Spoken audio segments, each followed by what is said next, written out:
All right, let's make a bar graph. First, you're gonna have to decide, is your graph gonna be vertical or horizontal? I'm gonna make mine vertical, so I have my paper going up and down instead of side to side. Now, I gotta give my graph a title. I am graphing colors of front doors. You give your graph a title based on the data you collected. Now, you gotta do a huge uppercase L. Here we go. Leave some room on the sides. And at the bottom, ooh. Okay, we got our big uppercase L. Now, depending on your data, you wanna pick a scale that makes sense for what you need to graph.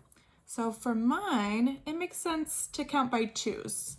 So each line is going to be worth 2. 2, 4, 6, 8, 10, 12. And you might need to go higher or you might not. Depends on your data.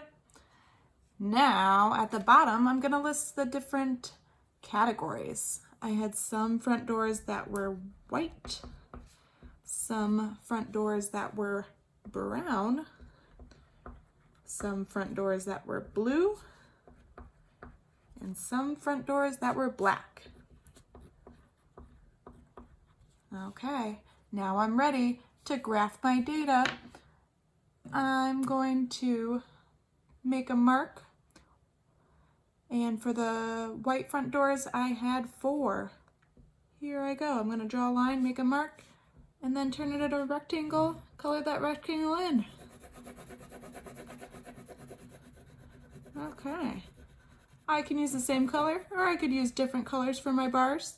Now for the brown doors, I actually had 7. I don't have a line for 7, so I'm going to go in the middle of 6 and 8.